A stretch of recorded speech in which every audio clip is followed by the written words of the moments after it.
Hello guys C S S P M guru میں آپ سب کو خوش آمدید. آج کا ہمارا ٹاپک واول پلان یا جسے شملہ کانفرنس کے نام سے بھی جانا جاتا ہے اس کے بارے میں پڑھتے ہیں. اس کے بیک گراؤنڈ کو دیکھتے ہیں. 1942 کرپس مشن فیلڈ. اس سے پہلے لیکچر میں جو ہم نے بات کی کرپس مشن کے بارے میں، اور ہم نے یہ بھی بات کی کہ وہ کیوں ریجیکٹڈ کیا گیا، وہ کیوں فیلڈ ہوا. تو آپ اگر اس کی سمجھ نہیں آ رہی ہے تو آپ پہلے وہ لیکچر دیکھیں پھر بعد میں اس کو کنٹینیو کر لیں. اس کے بعد پھر in May 1945 viceroy lord Wavell went to London to discuss about the constitutional issues with Churchill and after meeting came to a plan called Wavell plan. اس کے بعد ویول جو تھے وہ انگلینڈ چلے گئے. وہاں پھر وہ جو چرچل تھا پرائم منسٹر، اس کے ساتھ میٹنگ کرنے کے بعد ایک پلان کے ساتھ واپس آئے جسے ہسٹری میں ویول پلان کے نام سے جانا جاتا ہے. Wavell plan suggested reconstitution of viceroy executive council. Wavell plan نے جو وائسرائے کی ایگزیکٹو کونسل تھی اس میں ری کنسٹیٹیوشن کرنے کی جو ایک سجیسٹ کی تھی. اور پھر it was broadcast by Wavell to held a conference in Shimla to discuss the plan started 24 June and lasted July 1945. اور یہی ویول پلان کو ڈسکس کرنے کے لیے ایک کانفرنس بلائی گئی شملہ میں 24 جون 1945 کو. اور پھر یہ جون سے سٹارٹ ہو کے جولائی تک یہ کانفرنس چلتی رہی. مسلم league represented by Jinnah Liaquat Ali Khan, Khwaja Nazim Uddin. Congress represented by Gandhi first agreed to join but later replaced himself with مولانا ابو کلام آزاد.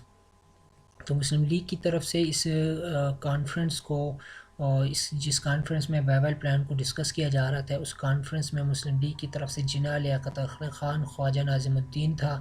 اور کانگریس کی طرف سے پہلے تو گاندھی نے کہا تھا کہ میں جوائن کروں گا، لیکن بعد میں پھر اپنی جگہ انہوں نے مولانا ابو کلام آزاد کو انہوں نے بھیج دیا تھا.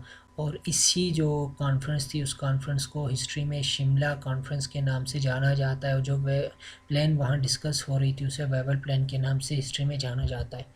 تو اس ویول پلان میں جو مین پوائنٹس تھی وہ کیا کیا تھیں، اور جو کون سی پوائنٹس تھی جو شملہ کانفرنس میں ڈسکس ہوئی وہ تھی: there will be a parity of representation of executive council between Hindus and Muslims. میں نے پہلے ہی بات کی پہلے سلائڈ میں کہ یہ جو مین اس کا جو مقصد تھا وہ ایگزیکٹو کونسل میں ری کنسٹیٹیوشن کرنے کے لیے آئے تھے. جو مین پلان جو تھا تو اس میں کہا تھا کہ اس ریپرزنٹیشن جو ہے وہ برابر تقسیم ہوگی ہندوز اور مسلم میں.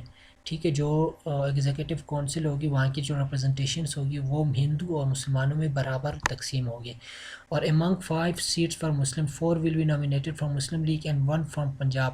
اور انہوں نے یہ سجیسٹ کیا تھا کہ جو 5 سیٹیں مسلم کو ملی ہیں اور 4 سیٹیں جو ہندوز کو ملی ہیں، اور جو 5 سیٹیں مسلم کو ملی ہیں اس میں سے 4 کی جو نامینیشن ہوگی وہ مسلم لیگ کی طرف سے ہوگی، اور جو ایک مسلم سیٹ ہوگا وہ پنجاب سے کسی بندے کو دی جائے گی.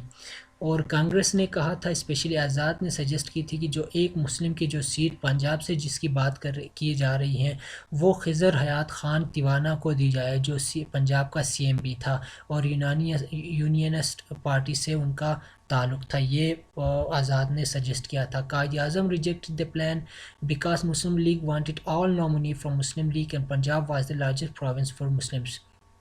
اور یہ پوائنٹس، یہ جو ڈیلیگیشن، یہ جو کانفرنس تھی، وہ یہ جو پلان تھا وہ انہوں نے ریجیکٹ کیا تھا قائد اعظم نے، کیونکہ وہ چاہتا تھا کہ جو 5 سیٹیں جو دی جا رہی ہیں مسلم کو وہ مسلم لیگ کی طرف سے ہی نامنی ہونی چاہیے. اور کیونکہ جو پنجاب کا وہ بات جو جس کی بات کر رہے تھے، پنجاب تو بہت بڑا پروونس تھا اور اس سے ان کو نقصان ہوتا اگر وہ کسی دوسرے مسلم کو چلا جاتا ہے، کسی دوسرے پارٹی کو چلا جاتا تو پھر مسلم لیگ کو اس میں مسئلہ تھا. اور پھر آگے سے قائد اعظم یہ بھی اس بات پہ اسٹریس کر رہا تھا کہ مسلم لیگ جو ہے وہ مسلمانوں کی سول ریپرزنٹیٹیوز ہیں، ان کو نمائندگی جو صرف مسلمانوں کی مسلم لیگ ہی ہے، اس میں یونینس پارٹی یا دوسری کوئی پارٹی کا کوئی کام نہیں ہے. اس لیے انہوں نے کہا تھا کہ یہ سیٹ جو ہے یہ 5واں بھی مسلمانوں کو ہی دی جائے. The conference failed and Quaid Azam suggested to conduct an election which will prove who is the representatives for Muslims.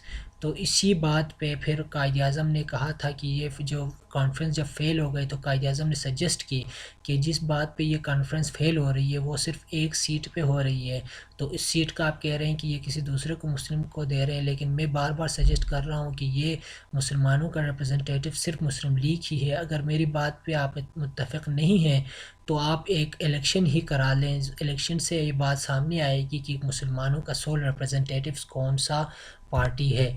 تو اسی بات پہ 21 اگست 1945 کو وائسرائے نے اناؤنسڈ کی کہ ونٹر میں، آئندہ ونٹر میں 1945 کی ونٹر میں جنرل الیکشن ہوں گے، اور اس پہ یہ ساری چیزیں، یہ ساری باتیں جو یہ قائد اعظم نے سجیسٹ کی کہ یہ بات بھی پروف ہو جائے کہ مسلمانوں کے ریپرزنٹیٹیو کون سا پارٹی ہے۔ تو گائس یہ مین پوائنٹس تھے، یہ جو ویول پلان جو جسے کہا جاتا ہے، ویول پلان میں یہ 5 باتیں ڈسکس ہوئی تھی جو کانفرنس ہوئی تھی جو شملہ میں، اور یہ مین پوائنٹس تھی۔ اس کے حوالے سے کچھ کوٹیشنز بھی ہمارے پاس ہیں، وہ بھی اپنے پاس نوٹ کر لیں۔ I will attend the conference if the viceroy insisted, but I would sit in the corner، یہ گاندھی نے کہا تھا، اور بعد میں وہ آنے سے انہوں نے انکار بھی کیا تھا۔ In a final examination and analysis of the Wavell plan, we found that it was a snare، یہ قائد اعظم نے کہا تھا، ٹھیک ہے۔ I felt that it would be useless to continue discussion، یہ لارڈ ویول نے پھر لاسٹ میں کہا تھا کہ اس کا کوئی مجھے نتیجہ اخذ ہوتا نظر نہیں آ رہا ہے، اس لیے یہ اس کو یہاں پہ کلوز کر دیتے ہیں۔ تو گائس یہ آج کا لیکچر تھا، اور ملتے ہیں ابھی اگلے لیکچر میں، تب تک اپنا خیال رکھیں، اللہ حافظ۔